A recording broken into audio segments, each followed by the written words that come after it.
Welcome to the third and final day of the 3 days of the Panne. This morning, it's a not too insignificant matter of 111.5 kilometres. We're already underway on what is a day destined to be one for the sprinters, but possibly more than that. One specifically for the lead-out trains, because there's a very nasty final bend. We're looking at it right now. With 350 metres to go. That is going to be a tough call for some. It was tough yesterday. Likewise, we lost a couple of riders to the hospital. Thankfully, they're okay, but well, better than could be expected, I guess, or maybe the possibilities of.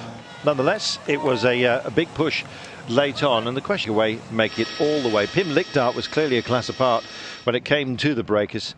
He finally wound in because of a determined chase down that Sky engaged with, teeing up Viviani, but not offering him a lead-out train. He didn't need one. He just needed the back wheel of Kittel, and then he came through at the perfect moment to take the victory.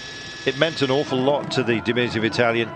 He's been knocked back a couple of times this year, not least on the track, and look at the roar. So Viviani got the kisses and the plaudits and stuck a very decent win against some high quality sprint opposition in his back pocket.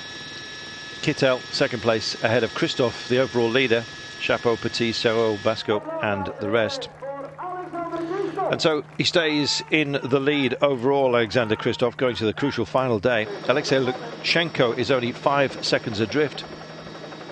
Lieuwe Westra is a worry though. He's 10 seconds away, and with an individual time trial to come up, will the cushion be enough for Kristoff? It could be the likes of Turbo Durbo as well have an option today, and there are plenty of good time trialists who will be waiting to pounce if possible. Kristoff, who's been ill, thinks he's rather lucky to be in the leader's jersey. It looks better than that, to be honest, and there is the point standing. So it'll be Viviani that actually wears the green jersey on behalf of our leader.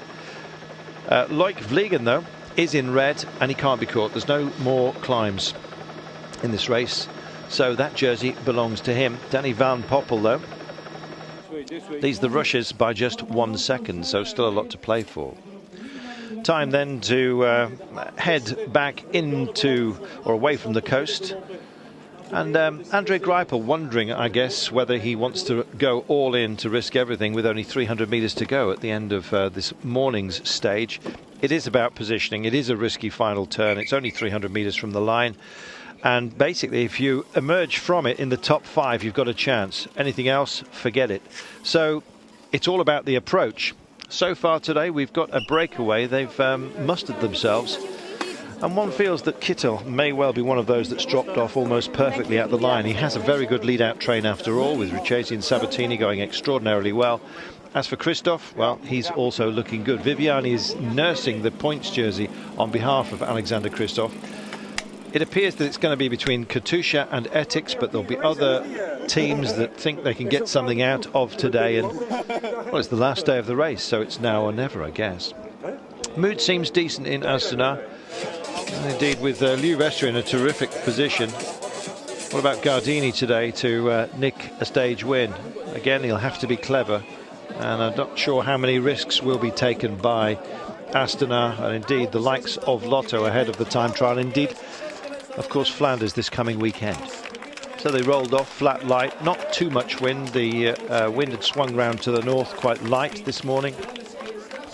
And so not expected to be a major factor. As you can see from the wind farms, they're not turning at their most rapid. This is the cut along, so about 16-17 kilometres before you go past Westende, and then cutting down, heading towards Hanzam before we cut along to Dixmuide, and then it is back towards the coast. And our final circuit will be doing one lap of 8.4 kilometres, so at least they'll get a look at that nasty final turn, put that into the psyche of the team, and then I guess make your decisions quite late. We'll see. Well, the ambitious went off at the beginning of the day, and in fact we join them right now. They've been busy, and it's good to see. That was Fonzie in the fluorescent yellow of Southeast, just being relayed here by Hugo Hofstetter of Cofidis. Just rolling through now is Stijn Steels as well. A big strong man, punches a huge hole in the air and smaller riders take the benefit from being behind him. Igor Boyev is also here from Gazprom. And as you see, Lars Bak is also here from Lotto Soudal. And the only rider we've not mentioned is Alexander Kristoff from Direct Energy, who just takes the 4 now. Minute and 12, they've been up the road for quite some time.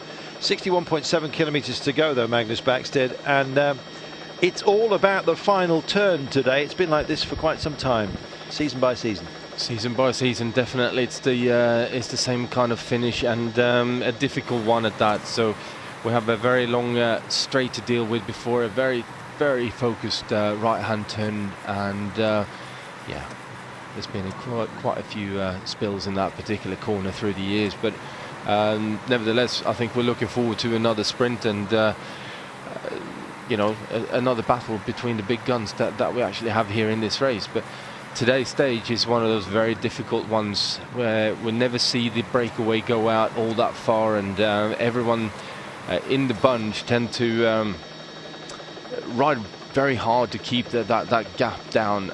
You know, 100 kilometers these guys can do pretty much in their sleep, and that makes it so much more difficult because you can't let the race settle in, you can't let the guys drift out there, get tired, and then you start wheel them in. So you kind of have to be very aggressive in the bunch and very quick on with your with the riding and the pace making in the peloton, and that's why we see these guys now, Etixx-QuickStep, Katusha and Astana up on the front of proceedings. It's going to be about the lead-out trains today and how nervous you are. There's some who have started to show a little bit of ambition. Tinkoff working for Erik Basker, I beg your pardon. Now, he's had some reasonable results of late. He won in Hanzam. I was talking to Brian Smith about him. He's sort of on Brian's radar at the moment. But yes, Basker is the chosen one, and he's got some pretty powerful riders around him, like Maciej Bodnar, Pavel Brut, Michael Kolar, Jure Sagan, who's going quickly as well. But it's about Basker here, Clive Trusov likewise. So don't be surprised if a rider who, let's face it, is not going to be the main player when it comes to Flanders and the rest, if they really go all in for him and drop him off nicely. So it's about the approach, and it's a pretty handy and experienced team that Tinkoff have got. And on a day like this, that's what you need, Magnus. It's about getting your man into the ring, essentially, to have a kickboxing match to the line. No Buani, obviously. No Buani, no. It is definitely in that way this sprint is being done. And the interesting thing is that because this stage is so short, you get into the final, and everyone has got a serious amount of power left in their legs. So when you're looking at doing the lead out, you need to take that into account, and in terms of when you start the lead out, and also how hard you go with the opening turns to take control of the field effectively, and then just hope that you can drop your man off. Pretty much you're going to have to drop him before the corner, because it's if you're coming out of that corner in further back than like fourth or fifth wheel, then you haven't got a shot for the stage win. Just a confirmation then as to who is here. I did mention Fonzie. Yay! It's a long time ago. Showing my age. Happy days. A minute and 11. It's being held by the chasers at the moment. We expected this, and in fact you've got to keep something in reserve for the individual time trial later on. It's not in anyone's interest really, Magnus, to beat yourself up on the opening phase of a double phase day like this. No, it's a tricky combination to be aggressive enough to be part of the morning stage and not let yourself get caught in any funny positions, and should there be any crosswind or any splits in the bunch like that. But at the same time, obviously you want to try and save as much energy as you possibly can to for the time trial in the afternoon, because that is a short and very hard, violent effort, very difficult circuit as well to ride fast on. So there's going to be a lot of guys having this afternoon in their heads already now. When we round that, what will be the final turn for the first time of asking, with well, it'll be about 8.8 k's remaining, 8.4 when they cross the line. There's going to be teams wanting to have a look at the approach because not everyone has actually mapped it in their heads.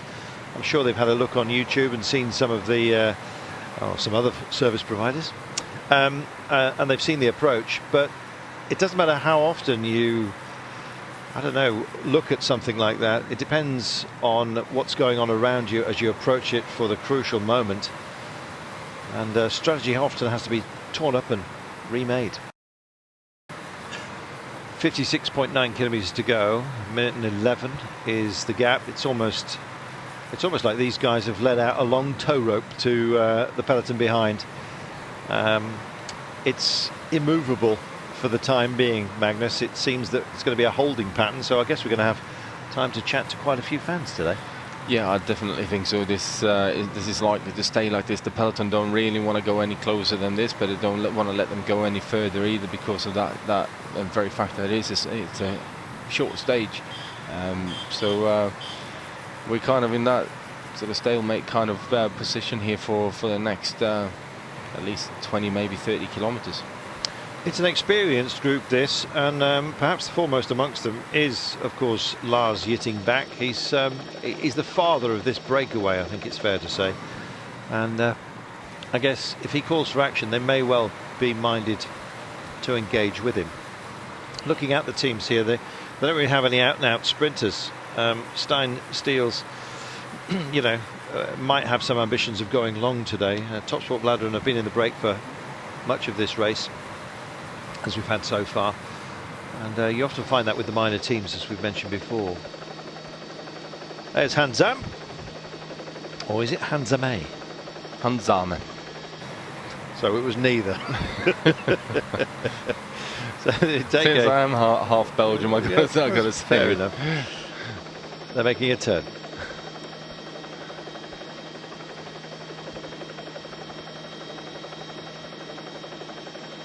Well, passing the Neuerkerk, haven't seen the Oiderkerk, but anyway, of Hansame. And then you make a big turn. It's a flattish road, slightly more technical. So by that they mean broken, muddy, and a bit grisly. Once we get to Dixmuide, then we start heading north again, straight into a headwind, until we make a turn down towards Pervicia, and then it is the run for home, including that final 8.4 kilometer circuit around the destination today. It's an interesting one, starting in Dapan, finishing in Dapan.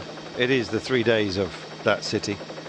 It's a great race. They've marshalled it very well over the last few years, and of course in difficult times, which we have in Belgium security wise, as I'm sure you are aware.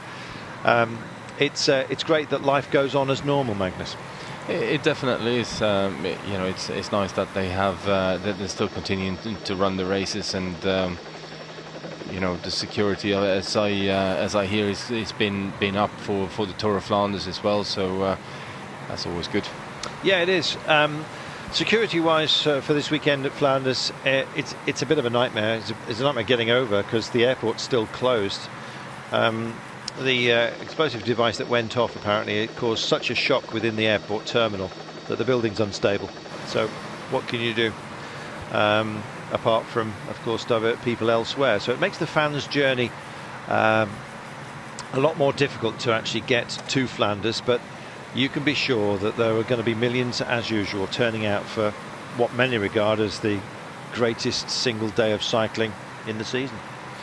Well, it definitely, if you're Belgian, it is the greatest one-day race in the world, and no doubt will there be the same amount of crowds coming out again.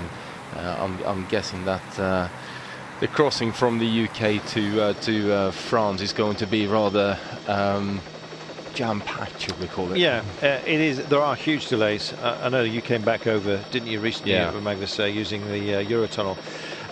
You accept it because you realise that life has changed, quite frankly. We live in troubled times, but thankfully sport is an escape for many, and it's part of life, and we have to move on and try our best to enjoy our lives. And indeed, part of that, certainly for us, Magnus, is this fantastic sport of cycling that we adore so much. Well, it definitely is, and It is nice that we continue to do this, and that, you know, the teams make alternative arrangements to get their riders to the races up here in Belgium, and that we continue to have this fantastic amount of races. If you are going to Flanders this weekend, forget a knapsack or a big bag. You won't be allowed to take it anywhere on course. So essentially, buy yourself a big coat with lots of pockets, stuff everything you need into that, and walk in to watch the spectacle, because if you have a backpack, you ain't going to get anywhere near. It'll be confiscated. Yeah. But then again, what are you going to need when you go to a Belgian bike race? Exactly. They got Fritz. They got Fritz and mayonnaise in every street corner there is. And Fritz, mayonnaise and beer. Yeah. Yes, a winning smile. Some slightly dodgy cheese, but. No, just Fritz and mayonnaise and beer, I'm happy. Exactly. So on back to today, no great change as you can see, and thanks for your kind thoughts. If you'd like to join the conversation on Twitter, it's @CarltonKirby, or indeed @Maggie_PR, and we'll take some of your questions. Ben Wilson says, don't know if they already do, but do teams fill their carbon forks with foam in order to absorb the bumps on the cobbles? There are other ways of absorbing some bumps. Sky showed that last year, didn't they, with a redesigned bike with a suspension system. But yeah, what about foam in forks? Come across it? Well, there definitely is foam in the forks. Otherwise, they would be too unstable, really. But yeah, there's so much being done for the cobblestones and the suspension that everyone keeps on playing with at some point in their manufacturing career, or whatever we should call it, really. But everyone keeps on trying to find the next best thing and the smoothest ride on the stones and all the rest of it. As far as I'm concerned, you can do an awful lot with the geometry on the bike and the layup of the carbon fibre in the frame. And the next thing is just picking the right wheels that aren't too stiff and a nice big fat tyre on it. Zaren, with its multiple chapels. How many chapels does a church need? I counted 6 there. It might need 6 then. Yeah. And what is a slipper chapel? Is it where you leave your slippers? I don't think so. Not part of my memory, but somebody will tell me. 51.9 kilometres to go. Brake's gone out just a little bit, but absolutely no threat. A couple of questions yesterday as to whether the Katusha rider received any sanctions for the gentle punch-up. I think he was. I think he basically said, "No, I was just brushing a fly off his shoulder when I smacked him one." Whatever. There was no complaint from the recipient of the blow. And the commissaires decided that, you know what, I guess there's been so much drama going on in this country, we're just not going to sanction it. They weren't minded to do anything about it, so everyone rides on from that incident. Yeah, and the commissaire may have seen more about it than what we did on our screens here. So it usually takes a complainant as well to make these things stick, doesn't it? Yeah, I think you got to leave it up to the discretion of the commissaires. At the end of the day, they're the one who are there to sort things out and make sure that the guys stay on the straight and narrow. To be honest, there are ways of goading somebody into losing their rag, even engaging in a water pistol fight with your bidons. I've seen that before as well. To draw out a response. Bidons being launched after people. So. Yeah, exactly. And they're pretty heavy as well, especially when they're full. Today, at least for the opening phase of this race, it's one we've skipped in the past, to be honest, televisually, because I think they know it's quite quiet. We often hook in with highlights at the very back of the morning's activities. So it's a calm one, I think it's fair to say, Magnus. Yeah, it is. It is definitely a calm one. There's the problem with this. Well, I've got to say this particular race, as it's, I think, the only double stage that we have in the season. It's that the mental game that you have to play with yourself is, do you go all out in the morning or not? And also the guys in the bunch, and how far can we let these riders go? So it always becomes a bit of a sort of stalemate where no one really does too much. And yeah, that's what we end up with. Staeyen Steels has got the Tony Martin anti-aero lip thing going on, as you can see. He rolls to the front right now. We're going to roll off and make a cup of tea, and we'll be back with what will be a very dramatic finale, especially when they start racing, even to have a look at that circuit. Well, welcome back everybody, and a special hello to all our mates down in Oz. You've got some options here. Sadly, Matt Goss stepped off the bike for One Pro Cycling, but you've still got Mitch Docker and Turbo Durbo. We'll see what he can do this afternoon on the individual time trial. He often shines brightly, especially over the shorter distance. It's 15 Ks today. Just looking through our breakaway, we'll be going through them in a few moments time for you, but really it's the star turns of the lead outs that are going to be our main focus, and to be honest, within the pack looks reasonably relaxed. Now yesterday Bora-Argon really did bury themselves, and it's for Phil Bauhaus here of the Minimalist Furniture.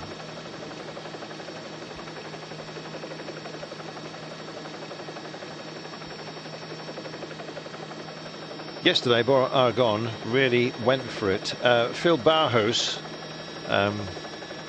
very modernist, was their chosen man, and the lead out train is absolutely stellar. There's no Sam Bennett here, but these guys were assembled for such a man. So Shane Archibald, the Kiwi, Jan Barter of the Czech Republic, these are no slouches. Zach Dempster, our friend from Oz.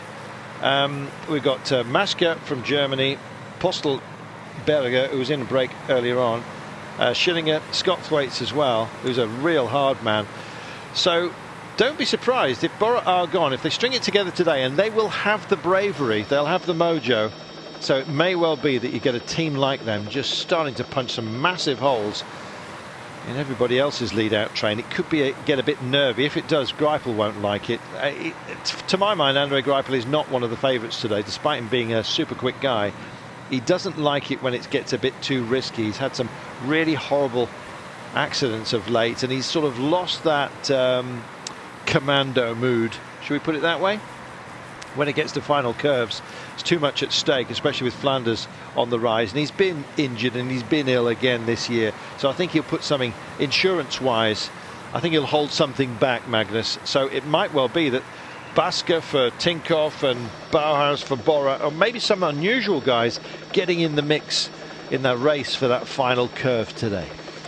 Yeah, well, this is more of an opportunist type of sprint, because you have that really heavy braking point, and it comes down to who dares to brake the last, really, and take that corner at the highest speed, which means that you don't necessarily have to be right on the front and have a lead out train taking you all the way. You can just come from about 5-6 places further back and swing out and effectively be the last man on the brakes and you know, swing straight through the corner. So it is more of an opportunist type of sprint, but usually you end up seeing the same type of names up there on the front anyway. Let's see how difficult it gets. Kristoff, he's not got that much of a cushion going into the individual time trial. It's got an uphill task written all over it, I think, to be honest, for him to take the title. But he is our leader at the moment, and Katusha not that too far off the front, as you can see. They've been doing a lot of work, and in fact Kristoff himself is just a little bit further back, just keeping out of the wind. You never know, he might wrestle for it, but then again, as we've said, he's also thinking about other classics which are to come. It's a great prep race, this. Let's go to our breakaway then, looking at them right now. Lars getting back, former teammate of yours, Magnus, and I remember watching him into Sestri Levante. Did an amazing job on the Giro in 2012, and that was a win from a breakaway. So he's comfortable in this scenario, I think it's fair to say. But you worked closely with him, and he's a nice guy, isn't he? He's a top man, a really nice guy to work with and to deal with as he comes up there in the red kit from Lotto Soudal. But no, what a super guy, quality bike rider. loves being out in the breakaways, but also does an awful lot of hard work for his teammates. And Lars used to lead me out back in the day in 2003 when we were riding for Facta in the Giro d'Italia, and successfully doing so, and setting me up for the Inter-Giro competition. Also in red here, you can see Cofidis just coming off the front of this breakaway group just for the time being. Is Hugo Hofstetter. He's only 22 now. He went well in the Paris-Roubaix Espoirs last year, finishing 3rd place. Now that's no mean feat. No, definitely not. The Espoir Roubaix is very hardly fought, and tends to be some solid bike riders winning that one through the years. So you got to take your hat off to the man if you can cope with that amount of cobblestones. Yeah. You got a certain amount of power in your legs. There's no doubt about it. So well done to him for that. Dix Moida coming through here, and this will be where we make our big right-hand turn and start heading back to the coast. Likewise, just dwelling for a moment on Hofstetter. He got a top 10 in the Loire Atlantique, so he loves a bit of grizzly weather, does our man from Cofidis, who's in the breakaway. I guess that's essential on a day like this. It's about 8 Celsius, by the way, which, I don't know, you think, well, not too bad, but believe me, if you were to put your air conditioning at 8 Celsius in your car, in fact, I don't even think it goes down that low for health reasons. I think the minimum you can have in a vehicle is 14 Celsius. So yeah, it's very cold. You'd end up with frost in your vehicle. Yeah, you would. Yeah, well, if only I could grow a beard. I'm a bit of a Fu Manchu beard man myself. It doesn't really work for me. Have you ever gone for a full set? Are you a beardy man? No, I'm not really. There we are. It seems to be de rigueur these days, although fewer beards this year appearing in the peloton. There are, of course, the stalwarts like Jeffrey Soupé, Geske, but face fungus seems to have gone as a fashion. Well, it started in the beginning of the year. There was an awful lot of them, and now they all seem to have started to shave them all off. But yeah, I think there was Wednesday, wasn't there, for charity or something, and everyone just carried on. It's the Movember tends tends to really do. Movember being the moustache. Yeah, exactly. And what a great thing to try and raise money for cancer charity. Well, here is our what I've erroneously called in the past a water tower, but it's very much a monument and a viewing platform in this part of the world. Yeah. Yes, you can see this. It means iron, by the way. Iron, the Iron Tower. Yeah, there we are. Yeah, it reminds me of a shot tower. You don't know what a shot tower is? I'll tell you one day. Yeah, please do. But yes, it's a memorial to, as well, of course, to the dead from the Great War, many of whom, of course, still sleep in these fields. 42 kilometres to go as we head down past one of the drainage dikes, or not dikes, but canals here, and never looks tempting enough to jump in.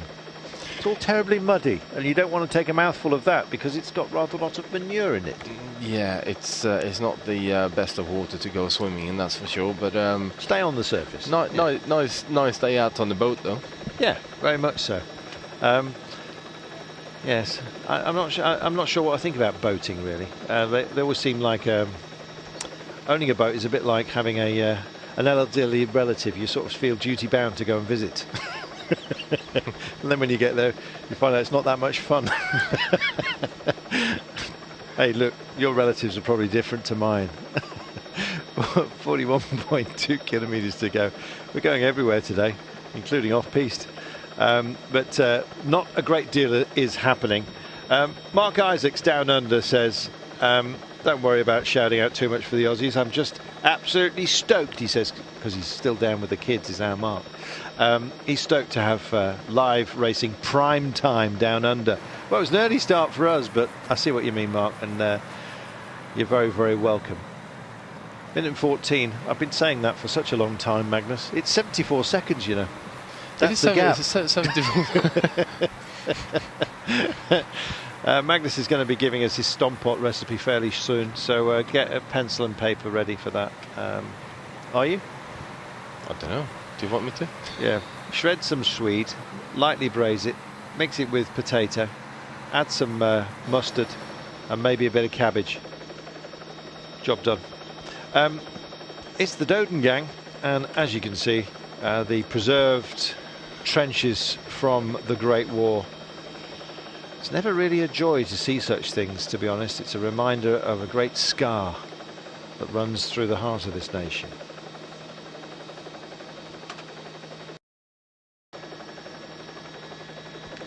Welcome back. 39 kilometers to go. Shock horror. There has been a 13-second cut in the gap. Magnus, I'm a flutter. I can tell, Kaltner. No, 38k to go. I think you know, the pace has just been driven up in the bunch by the fact that we're getting onto some narrow roads and people are shuffling for positions more than anything else. As a few moments ago, we saw a perfect example of hazel coppicing, where they force the rootstock to produce long, willowy pieces of hazel. It's basketry. We like that.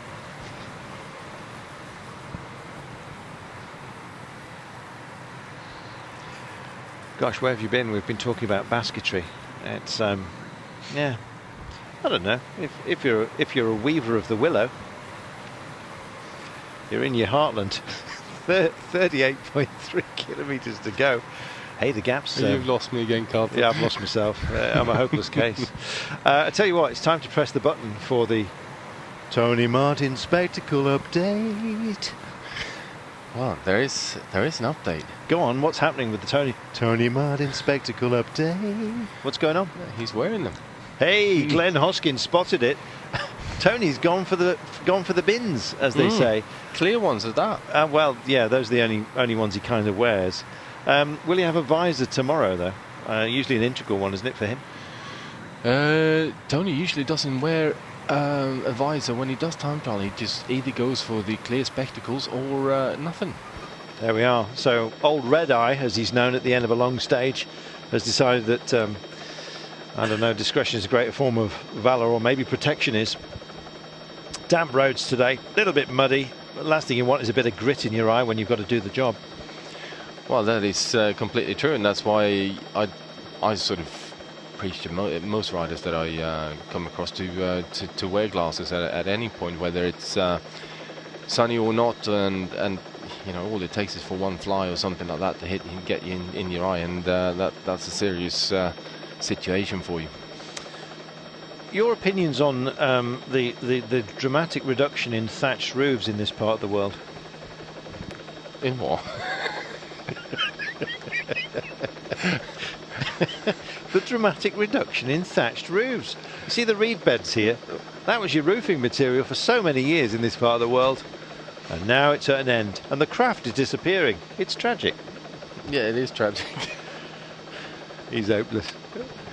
I give you these subjects to pick up and run with, and you just ignore it. I'm sorry, Carlton, but I'll leave all that side of things to you. Yep, I'll just focus on these boys on two wheels and a couple of pairs of pedals as well. Come on then. What about Alexander Kristoff? What's he got? He's from Direct Energy. He's just coming to the front right now. Checking over his shoulder is our Dayglow man, Fonzie, as well. Happy days for him. So tell me about these guys. Well, Pichot had a really good year, a couple of years actually. He was 11th in Tour of Flanders in 2009, and in 2012 he had a good couple of outings in E3 Harelbeke, where he was 8th and also 5th in Dwars door Vlaanderen. So that is good. He certainly knows his way around these roads up in Belgium. And what about Fonzie? Fonzie has not really done an awful lot so far in his professional career. Ever since leaving Happy Days, taking up the bike. Yeah, exactly. Yeah, ditched the leather jacket and went for Lycra. Stan Stales is also up here, and he's a handy boy to have around. 26 years of age, and punches above his weight. He won the Dwars d'Or. There's lots of Dwars d'Ors, by the way. Dwars? Yeah, of Lammers, Ardenen. So that was the three. Dwars door de Vlaamse Ardennen. Yeah, Yeah. which wasn't bad last year, and in fact this year he's won the Grand Prix de la Vieille de la Lilliers Souvenir Bruno Comini. Yes, he did. He certainly did. Scott Davis, by the way, was in that race from Team Wiggins, finished in 6th place. So obviously a handy test, and the 26-year-old is here as well. That Bruno Comini, by the way, is a proper race. You'll excuse our mirth, but it really is. And he went for it on the Lillier to Lillier, 185 kilometres, and it was a day with some pretty sterling opposition in it.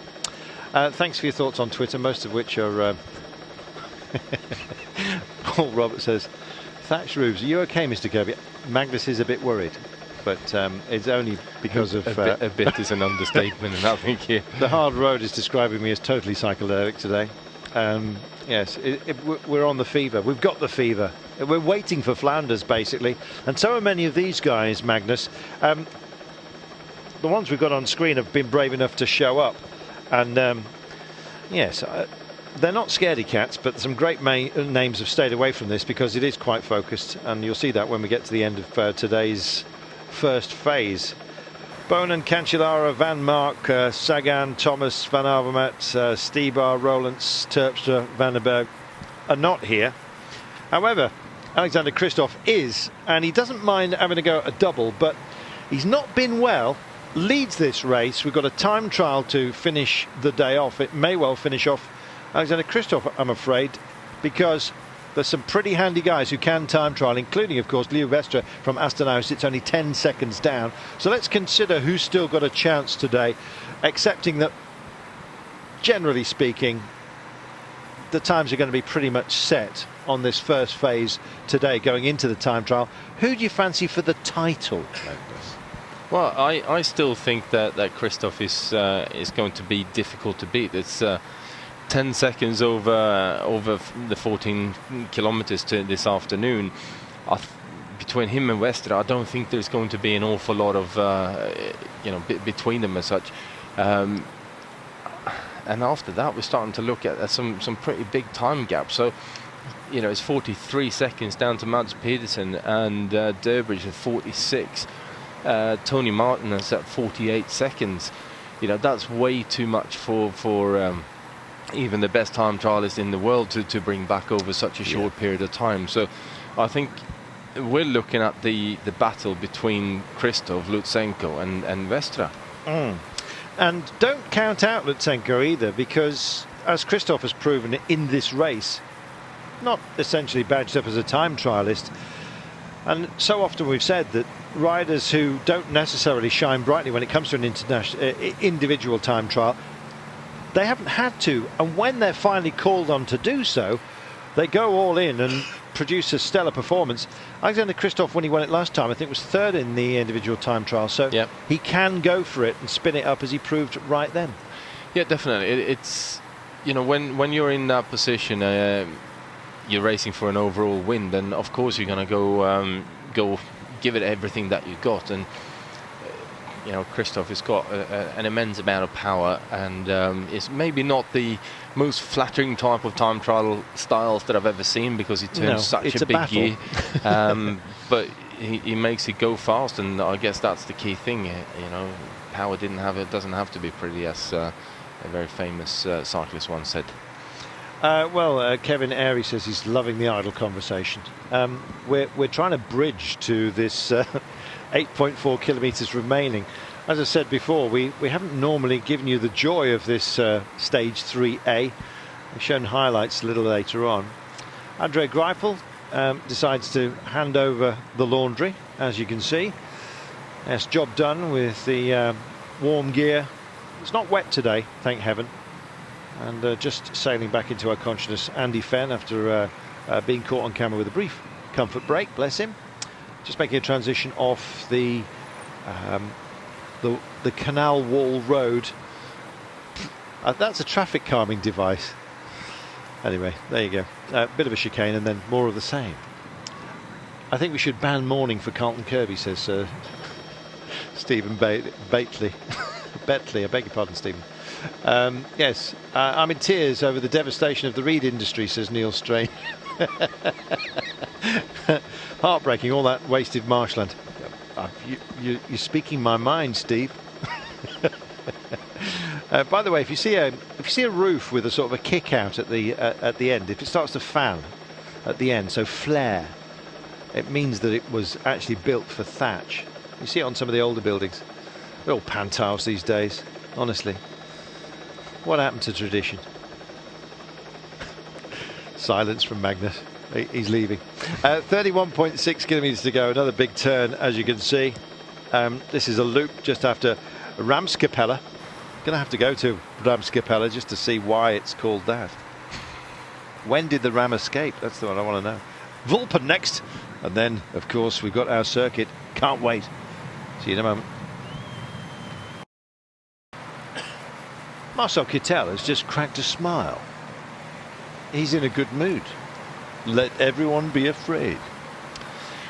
Well, I think we should definitely be looking at Marcel Kittel this morning, because he got rolled yesterday by a very, very smart and very quick Elia Viviani. Looking at how Viviani came around Kittel, it looked like he was actually pedaling quite a lot smaller gear than Kittel, and just used his track legs effectively, this top speed that he gets from racing so well on the track. And I think Viviani did just a perfect job yesterday in terms of how he positioned himself in the final kilometre or so. Well, other teams have got options today as well, and those that haven't had too much out of it, I'm afraid. Orica GreenEDGE came here with a decent team. They've got Mezgec, who might go well today. I expect him to, actually. Yeah, I think he will definitely give it a go today again. They tried setting him up for the finish yesterday, but it didn't quite work. So no doubt they're going to give it another go this morning. Indeed. Just looking through here, Jack Bauer just shooting the breeze at the moment. A lot of cold weather gear from those further back here, and as you can see, a little bit of a chit-chat, readjustment. I think he was threatening to stick those in the spokes. There we are. So a bit of a party atmosphere today, to be frank. Yeah, 29 to go. Minute the gap, as you were, really.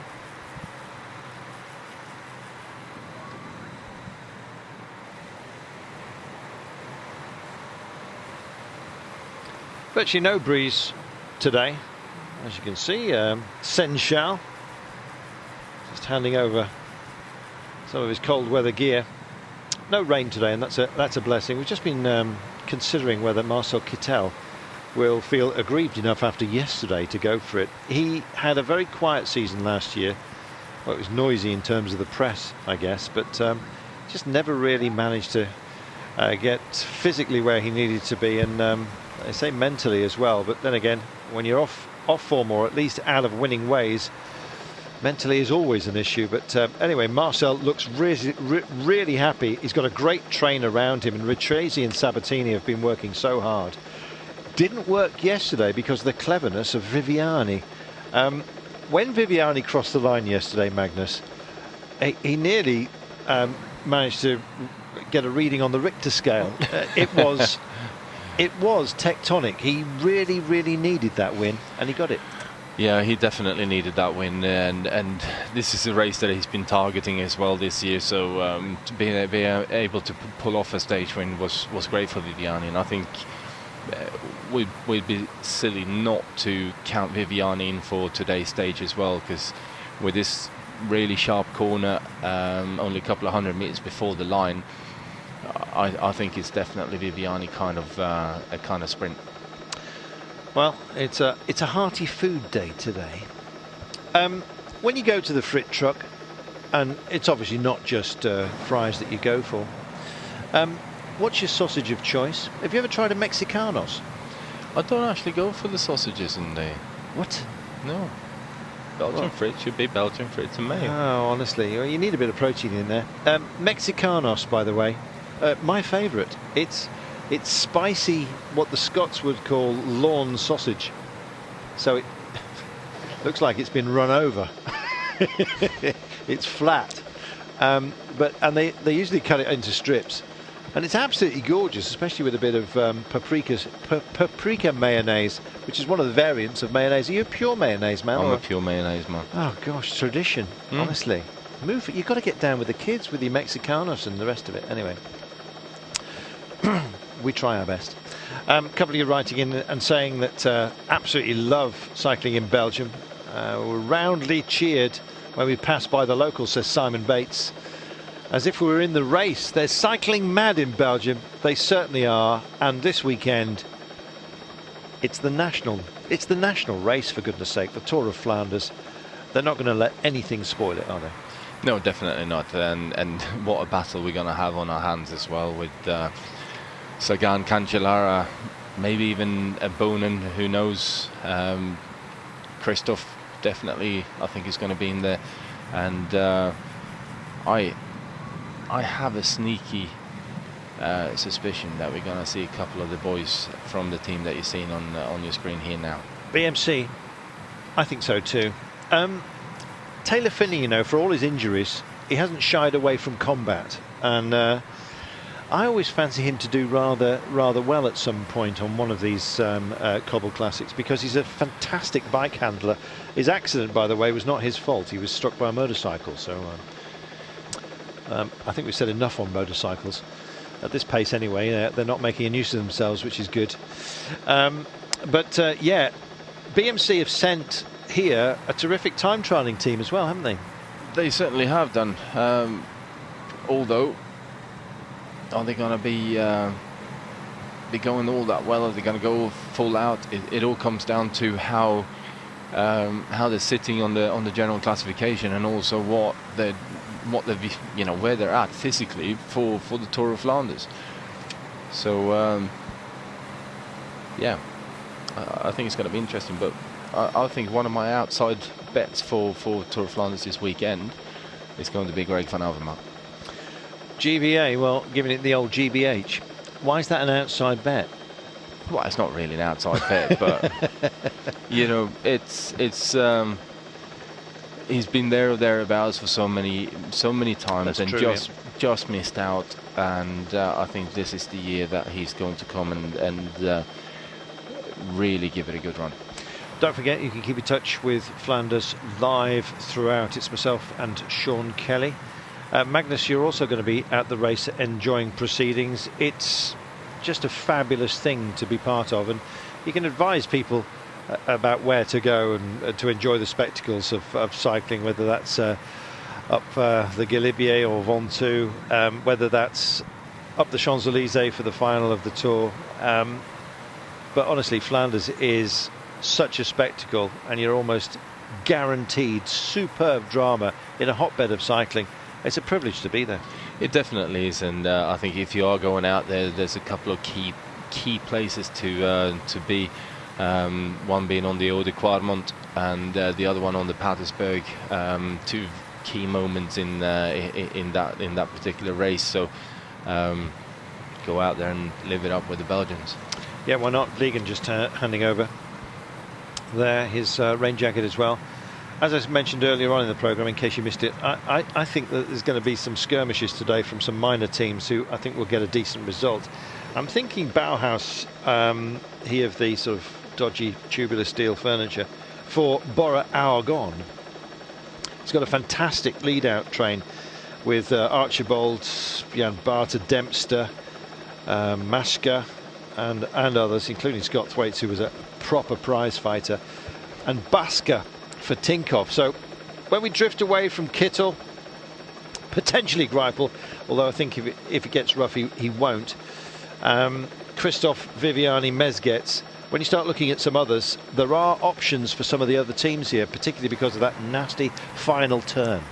Well, I think if we're talking Bora-Argon 18, I think we have got to look at Scott Thwaites today for the sprint. I'd love to see him do with that particular right-hand turn and the criterium capabilities that Scott Thwaites has, having raced on the UK scene an awful lot and done the Tour Series and the National Circuit Series races. It's all about that, isn't it? It is all about that. It's exactly what we've all had to deal with on those particular type of races. So, and anyone who has to deal with Scott Thwaites as well knows they've got their hands full. Yeah, I mean he's extremely good at this kind of thing. Well, let's see. So Bora-Argon, if it's not Bauhaus, it could be Scott Thwaites that's in the house. And honestly, he is such a tough cookie to be around when you're on a bike. Lovely bloke off it, but you don't want him as your enemy when you're out there. Well, most of these guys are nice, really nice guys on the, off the bike, but and most of them are on the bike as well to a certain point. But when you go racing, aren't you? And exactly, you got to be. It's what he does, and he does it very well. We're going to take a break. 23.2 Ks to go. They'll see the finish line for the first time on a short loop of 8.4.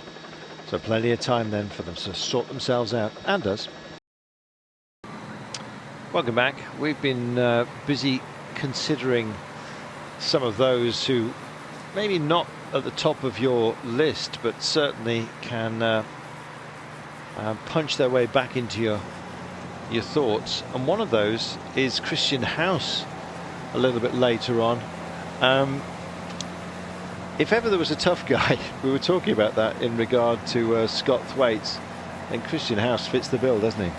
Yeah, he definitely does, and a very intelligent bike rider, but he's also, like I said yesterday, one of the most all-round riders that I've come across for some time. Obviously, he's taken a big step up here now into this particular type of races compared to where he has been over the last number of years. But I still got to say that he's very capable of picking out a sprint like this and getting into the right mix of things. Very capable criterium rider as well. So a bit like Scott Thwaites, he knows how to handle himself through the corners. Those of you in New Zealand probably remember him from stage 3 of the New Zealand Cycle Classic, which he took ahead of Ryan Thomas and Sam Crome. Very handy in a situation like we've got today. We've just been considering some of the hard men that may well deliver today, and Christian Haus of One Pro Cycling.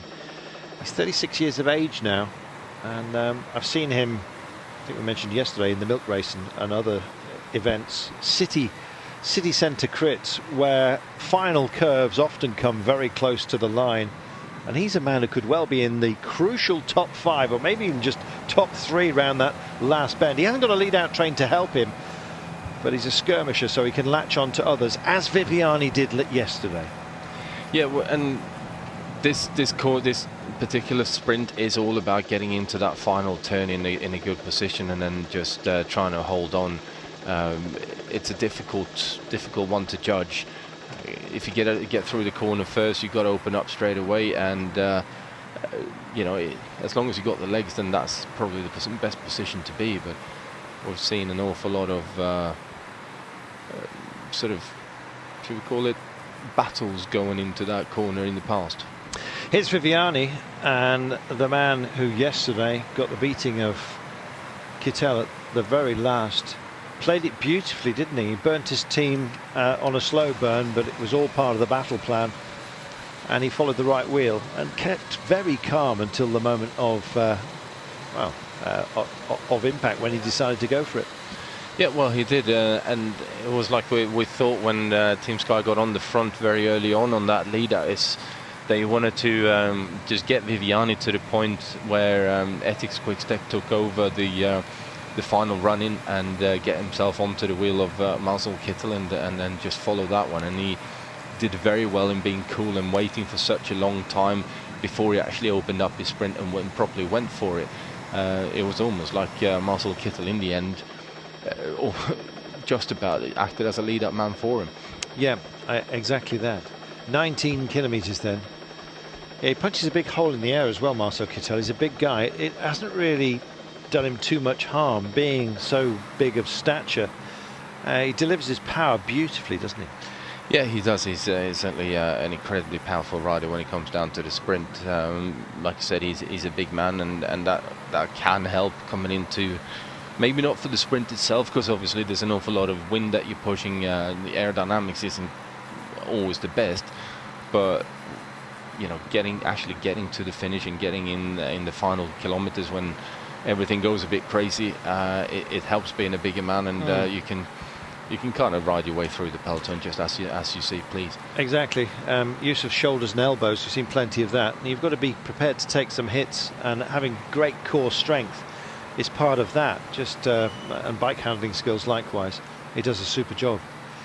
So time then to bring this one home. Tony Martin today, I think, will want to win the individual time trial. I don't think he's going to find, as Magnus was saying a little bit earlier on, the 48 seconds that he actually needs. Likewise, Durbo, despite the turbo, it's only his nickname, by the way. I'm not talking about mechanical doping or anything like that. It's 46 seconds down the deficit. Lots of decent time trials come along here to have some fun and maybe steal the title, but gaps have been formed, and Alexander Kristoff is looking very powerful, and his team likewise at the moment. 17.8 to go, so we're on this crucial approach. I imagine the final lap, it's let's describe it to you, shall we? We've got 3 roundabouts within it and a number of focused turns. The most difficult turn of all is only 300 meters from the line. Yeah, I'd say that's a fair one, and the rest of the circuit is on very similar to what we had yesterday on the local lap. It's relatively big roads and not too difficult at all. It is just that final turn, but what we got is effectively what could it be, 2 kilometers straight leading into just a tiny little bend in the middle of that straight. So the last kilometer is more or less into the corner, is more or less dead straight, and then you got 300 meters from the moment you come through that bend. Yeah, it is a 2 kilometer stretch of almost arrow straight highway up the Vernestrata. Who was Vern? No idea. But the turn back onto the start finish line, we only see the circuit once, incidentally, or so 8.4 Ks. We're doing most of it. We come in from the south at the turning point. I'm actually wondering whether they'll get to experience the turn on our entree. Can you remember where we actually come in on the circuit, Magnus? I think we're coming in with about 3.5 kilometers to go of the circuit, and so we do get to go past the line a couple of times to negotiate that corner. There we are, which is good news. I don't know whether, to me, it was never good to actually know how tight the bend or the corner was. I preferred having a straight run into the finish, kind of going in, not blind, because obviously you may do your research the night before and have a look at the corners. And yes, this particular finish has been here for so many years, so you sort of know it. But at the same time, going blind into a turn like that, I preferred that, because I took the corner like I thought it was going to be, and if it was tighter, then you had to deal with it then, which usually meant you went through it much quicker than if you knew that it was a very difficult tight corner where sometimes you ended up being overcautious. Just coming up to one of the rushes, one of the intermediate sprints, and any time you can get bitten in this game. It's De Vries who's hit hard. Looks like he's taken a smack to the thigh, and that's always a nasty one. It takes a while. He's come down hard on that one. Yeah, he has, and it takes a while once you get that sort of muscular shock. And it may. I don't think it's his knee. I think he's trying to massage out the thigh. It may well have been his own bike that issued the blow. Yeah, I don't know what happened there. If it was some form of street furniture or what happened. See if we can catch anything for you. Now there he goes. Now, what's the issue? Well, he just fell hard on his thigh, and that's what he was rubbing, just trying to get what must feel like an almost instant cramp back out of it. Yeah, that he went down quite hard on his side. He basically got caught on the back wheel of the rider in front of him, and there you go. 14.9 kilometres. 26 seconds now. They've had enough of this breakaway. They'll take the sprint, but not much more.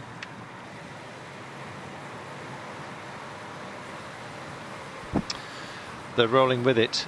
They've done this for much of the day, and it's suited everyone, Magnus, to have this breakaway where it's been.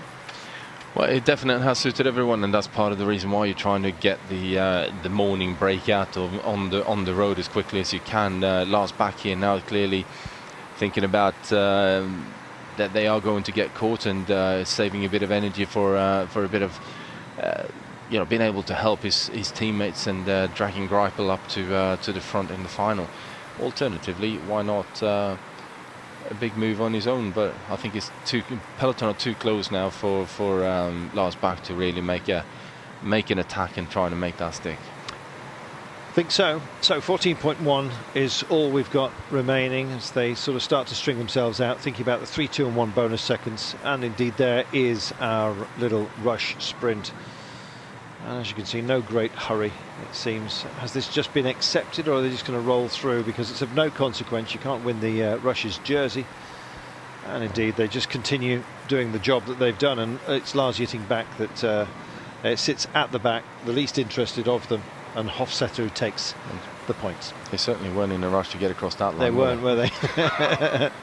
No, definitely not. There we go then.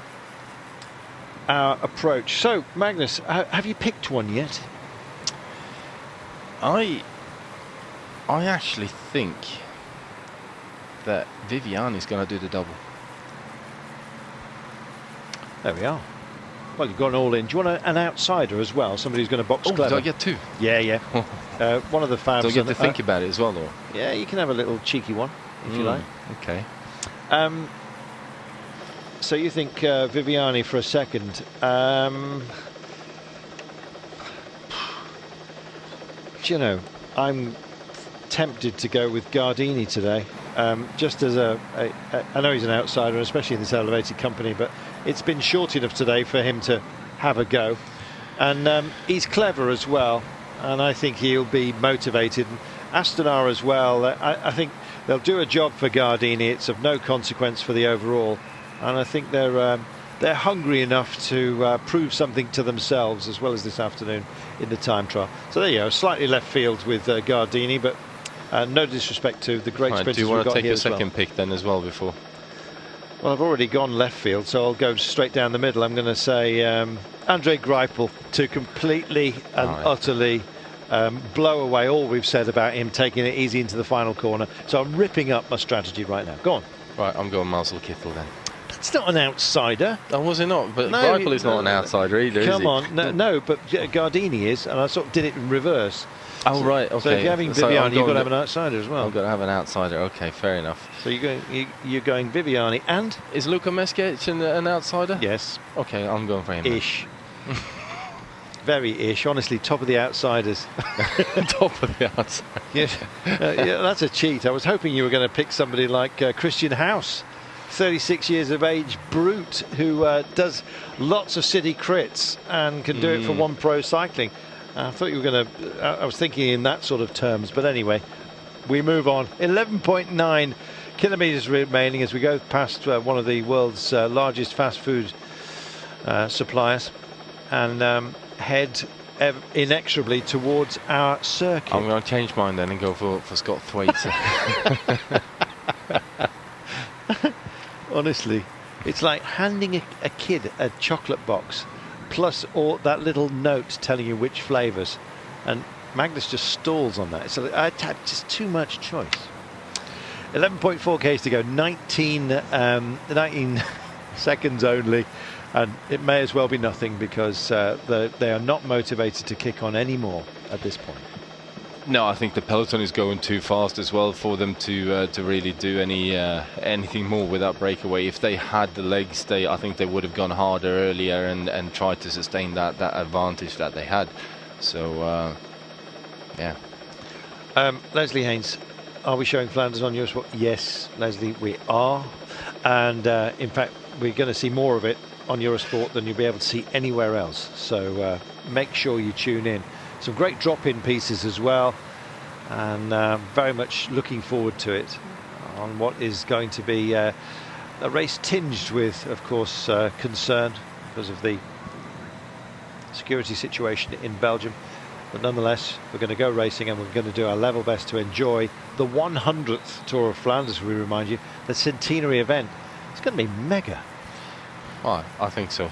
I'm really looking forward to this, and I think there's so many riders this year who will be competing for the win on that one. I think it's a more open Tour of Flanders than we've seen for a long time. I agree entirely, and being the centenary as well, it has a place in history, doesn't it? And it almost adds. Well, of course it does, but being the 100th of the great race, I think, what is it, four times Cancellara would go if he wins it, and I think that will be unique. It'll be an amazing performance if he actually manages to pull it off. I personally think Cancellara is eyeing up the double, Flanders and Roubaix. Well, it's his last season apparently, so why not give it a go?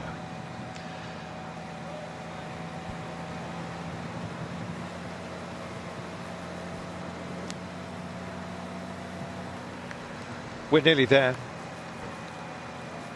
8.4 kilometers is the final circuit, and we are essentially on it right now, coming down the Robert van der Straat. We're going along the Kooksideweg, and indeed there's the Flamme Rouge, which announces the corner coming fairly soon.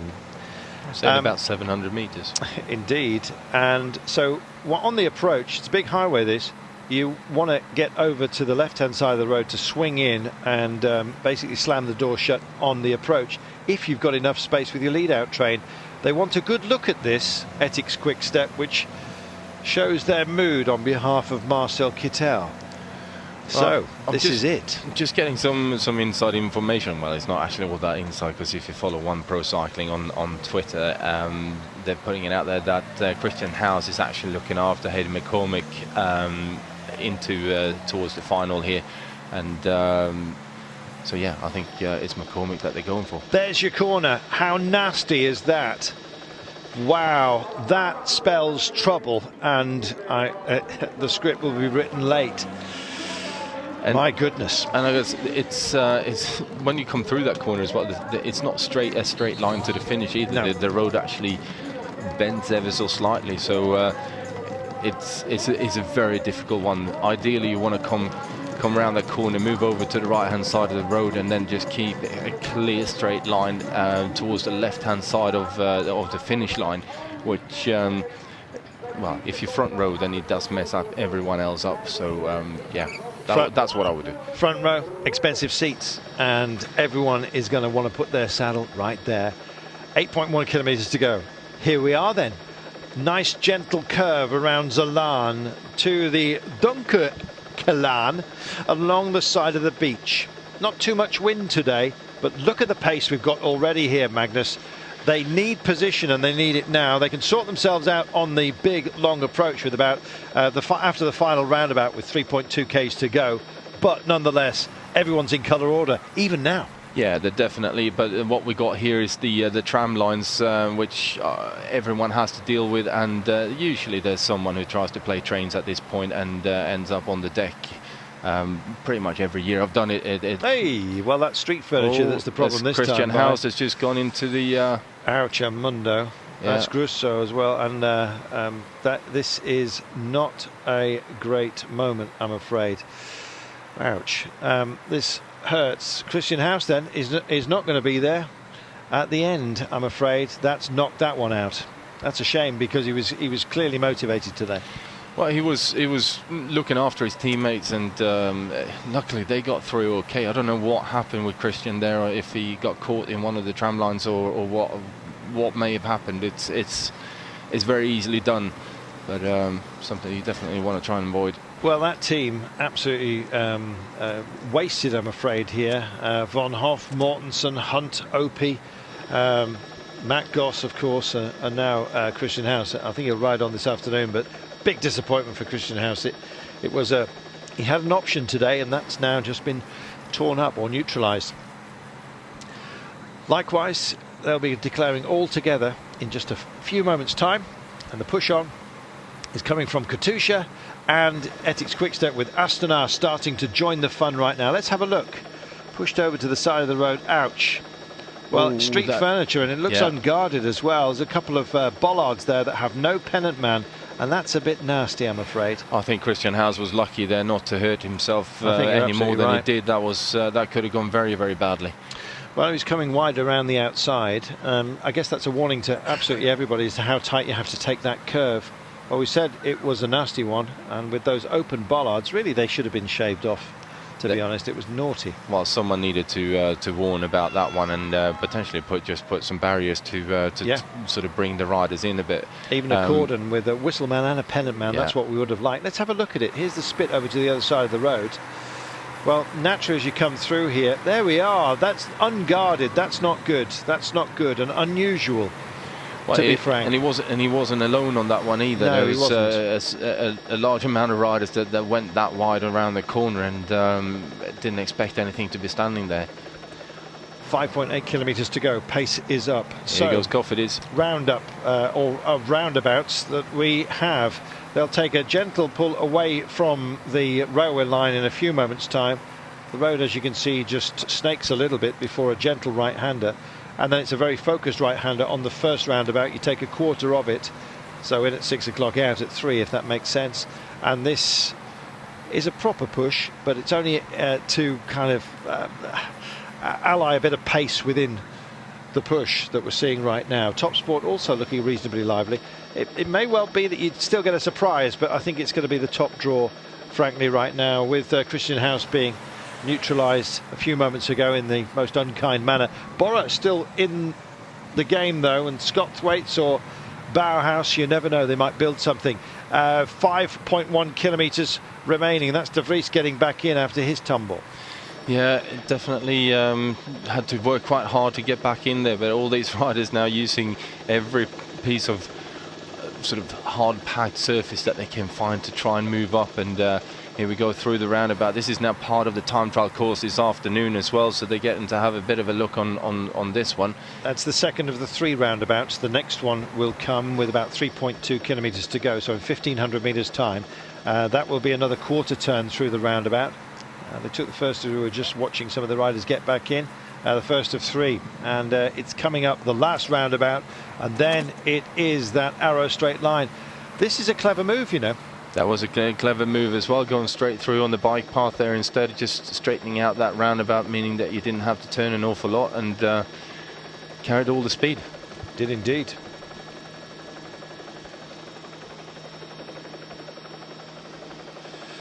Wow. Wait till we get to our last 3 kilometres. This man is having a push. Meanwhile, behind, there's not much road space to play with, and Bora are indeed on the left-hand side of your picture, right-hand side of the road. They're determined to be part of the fun today. They looked ambitious yesterday, and they have got this spectacular train. Thwaites or Bauhaus for them, do you think? Thwaites are going to go with. Let's see if we can tell from their protected line. The men in the dark jerseys, as you can see, for the time being, just can't quite pick him out. I think it's Bauhaus who's protected. Number 1, 2, 3. Like clockwork, I guess. Here we are, big turn then. This is that quarter roundabout. We've had more roundabouts than was declared, to be honest, because some of them have been straight over. But nonetheless, this is the final one that they will deal with. Unless they've fooled us yet again. Here we are then, big turn. 3.3 kilometres only, and he's got a bit of a gap here now.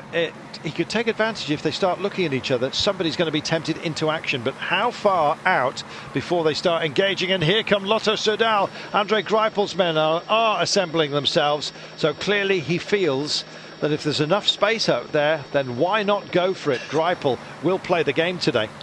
Yeah, he definitely will, and just like I thought, is Lars back on the front here now for Lotto Soudal, starting to drag Andre Greipel up towards the front, and having been in the breakaway this morning already, he's now doing a fantastic job. It's actually only Lars back left in there for Lotto Soudal to help Greipel out. Nippo Vinifantini also playing the game with Eduard. Grosu is their chosen man, so watch out for the blue and orange. You can see them mixed in here, along with Lampre next to Bora. The pink and blue of Lampre, that's for Marco Kump. who's been going well in the absence of, well, he's got Ferrari to lead him out, so that will be handy. Modolo, of course, not taking part yesterday. 2.4 kilometers to go, time running out. There's this little jink in the road. It straightens out to almost a dead flat run of 2Ks right now.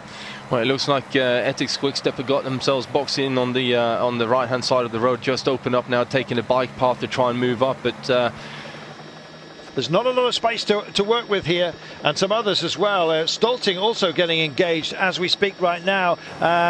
Any others that you've spotted here, Magnus? Well, Fosistich also playing the game. 2 kilometers to go. Marcel Kittel was just a bit boxed in, trying to follow his teammates and not quite making a good job out of it. So he's not with his teammates right now, just finally latching up on the left-hand side of your picture there. Time running out then. Marcel Kittel does get himself into shape. The Lamprey lead out has broken down, I'm afraid. Ferrari's busy searching for his man, opening up dead centre as well. Astana also wanting to play the game with Andrea Gardini on hand to have a good run, but he's going to go solo. He's going to have to do essentially what Viviani did. 1,500 metres to go. Don't forget, in about 1,200 metres time, they'll take that final crucial curve. But it's all about your positioning, and here come Fini Fantini with Grosu being led in. He's been disengaged, it's gone wrong for them, and for so many other plans are being cast asunder here, but solid at the front for now. And Kristoff with Team Katusha. Yeah, Katusha and Etixx-QuickStep doing the big drag race. Team Sky is still very far back, but now finally starting to move up, and this is just a big drag race. 1 kilometre to go. Ray Crader's in here as well. Mitch Crader's trying to guide his brother in right now, but Ray Crader and Lurie as well for the men in the orange. Oh, it's boxing, but you've got to box clever, and it's all about Etixx and indeed Katusha just for the time being. Over to the left-hand side of the road, trying to open up the profile of the entry into the final curve. Here they are. It's coming any moment now. Orica GreenEDGE also in there. I think Luka Mezgec has made it to the fore.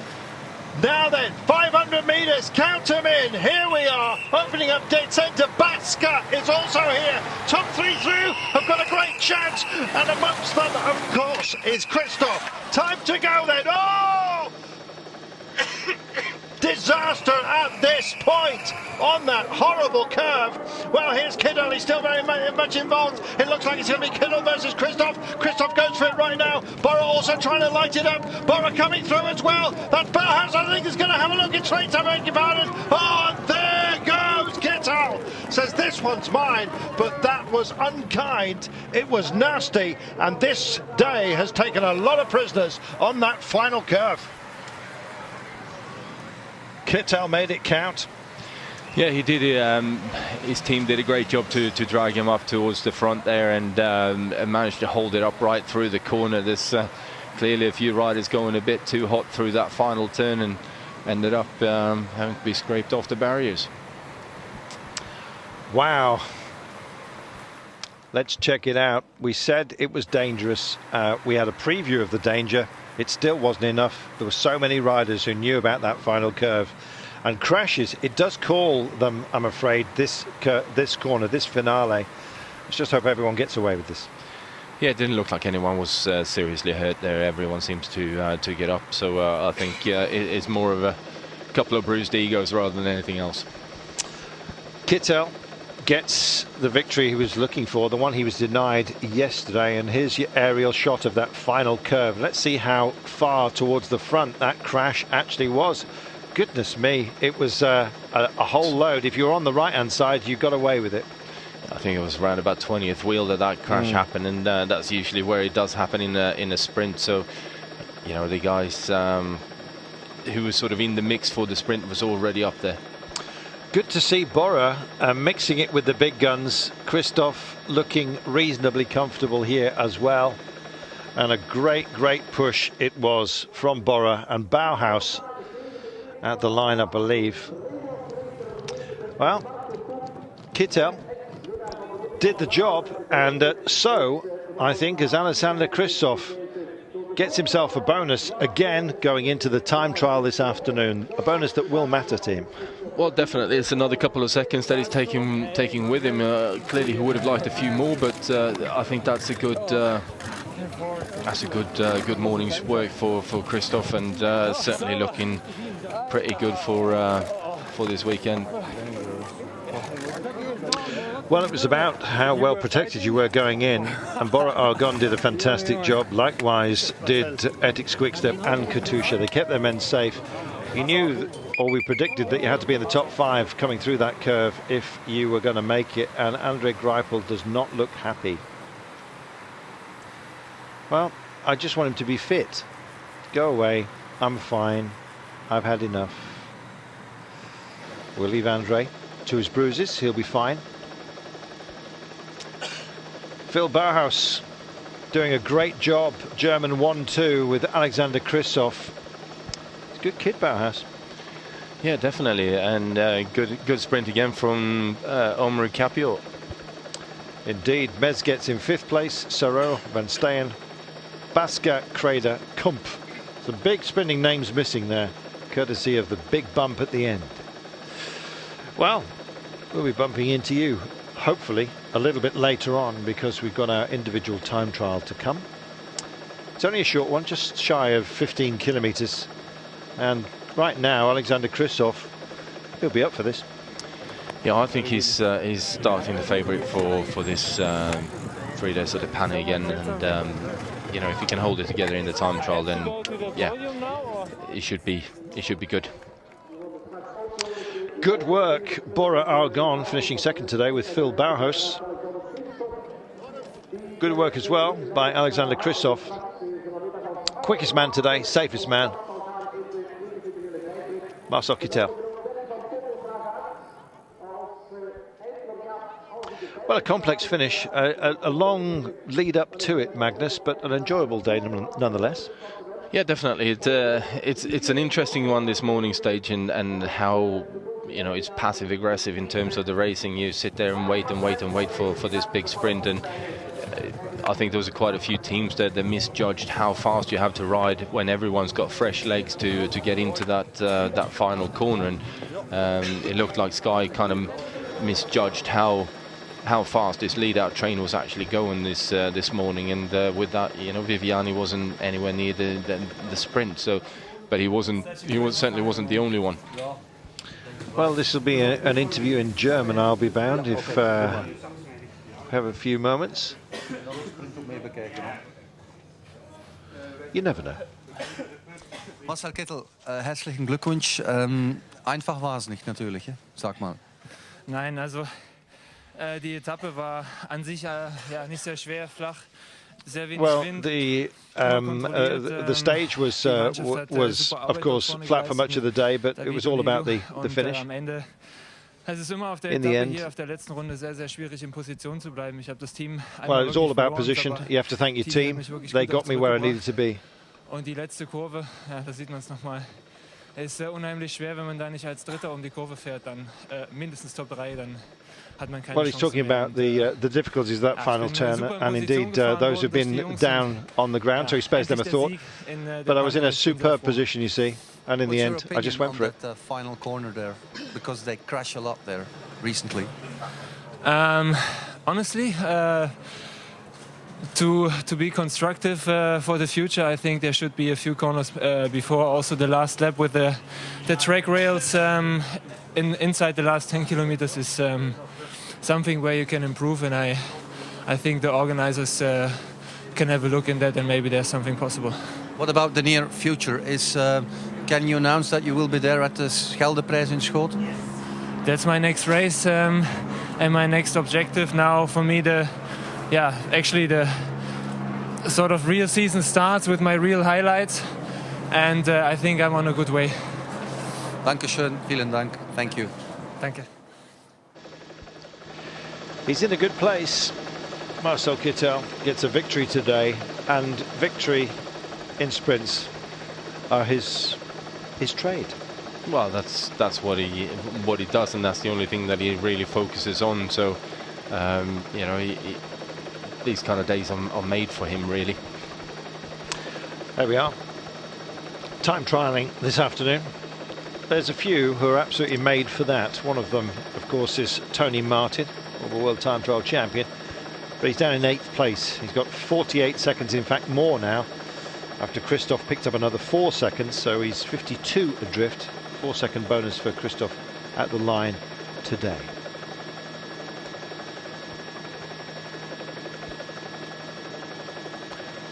So we're looking forward to your company for the individual time trial that will finish this race off. And for you, Magnus, you're still sticking with Kristoff for the title today. Yeah, I'm definitely staying with Kristoff for the title. I think between Kristoff and Westra, there isn't an awful lot in terms of their time trialing ability. So as long as they're both doing a, should we call it, a normal time trial, then I think Kristoff will come out on top of this one. And he was definitely very keen for another couple of seconds, and it's not a bad sprint from a Kristoff that's not 100%. So yeah, I think it will be an interesting time trial. I certainly do enjoy this particular time trial course as well. So very technical, but still with some big long straights to open up the power. So join us this afternoon for the individual time trial. It's going to be fascinating.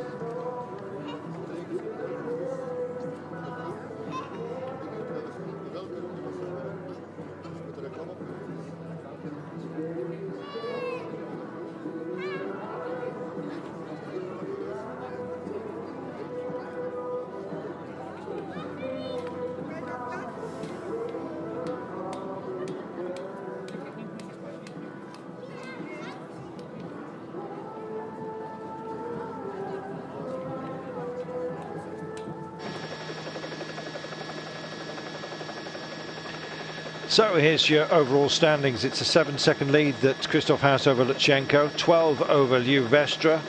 Both of those Astana men have got an interest.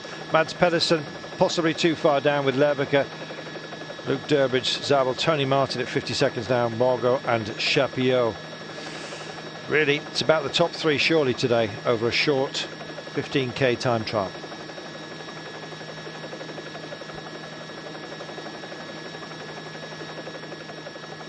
So let's just hope that the weather stays constant, whatever it happens.